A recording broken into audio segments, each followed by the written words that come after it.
I want you to imagine a world where you can actually have total control, total influence, and total power over your life. Where you can actually move people with stirring speeches, emotionality, and a passion for solving human problems. The problem is most of us don't have that kind of power. We don't even know how to get it. We don't even know how that life could be if we finally said to ourselves, that's what I want, and nothing else is more important than me receiving that. When I started looking at the traits and best practice of charismatic leaders, I determined that that's the life I wanted. And that's the life I want to share with other people. Because until you have that tenacity, that discipline, that focus, that fortitude, that missionary crusade of saying this one thing here, this solution to this problem is something I had to see to fruition. It didn't start out for me in a situation where I wanted to have all the money in the world or have all the power in the world. It started out me being disempowered, me running and being bullied as a child, feeling that I didn't have the way with women or didn't have the respect of men. And that was a childhood, but it didn't change just because I felt disempowered. I started learning traits and best practices of charismatic leaders. It only changed when I started becoming embracing of this reality, realizing that it's not just things we do, it's not a tactical dynamic, it's an emotional, it's a paradigmatic shift. Now, when I looked at history of the people who became charismatic leaders, there are a few I want to suggest to you today. You look at the likes of a boxing arena, a boxing venue, and you look at Muhammad Ali. And if you look at the dynamics of boxing, just think about it. If you and I right now went to the street and parking lot and we fought and we boxed, someone's going to jail. Both of us probably going to jail, but for the most part, it's a brutal, barbaric sport. But to take a sport as brutal as boxing and to take one individual personality and trump that, whereas it not only became a form or stage to self-express, it became a dynamic by which we judge all boxers by now because of one man. Muhammad Ali made boxing sexy. He made it whereby now you had to be good looking, you had to be articulate, you had to stand for something more than the sport itself. And that's what I see as the compelling idea of charismatic leaders. They have a compelling idea. Match that with Oprah Winfrey. Oprah Winfrey in Chicago as a reporter was not necessarily your stellar performer. She was emotional, she was vulnerable. She could be on a reporting spot and telling of some dastardly situation that's happened, and she would start crying, become very emotional. And heads of the studio said, wait.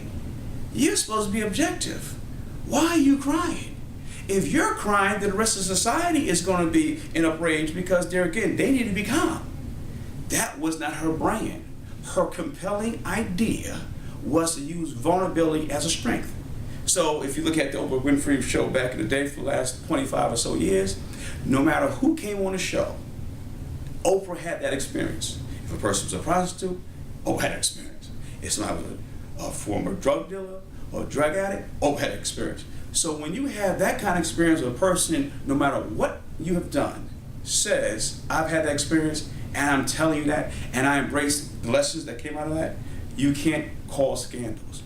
You can't talk about, if you do such and such, I'm going to tell the world about your reality. Because she would say, okay, well, see my show in 1992, I talked about that before.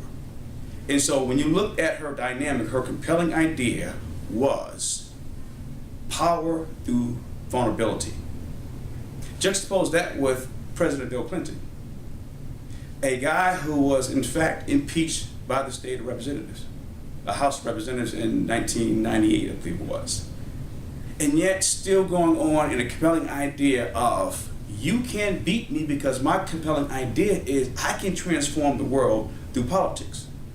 The transformational idea of one compelling idea makes these leaders not only compelling, but awe-inspiring. And so when you look at your life, your dynamic, the things you're doing or not doing, you must ask yourself, what is the compelling idea behind your source? What is the thing you must see to fruition, or life in its pristine form makes no sense or was less valuable, and more important, a waste of time if you didn't do it?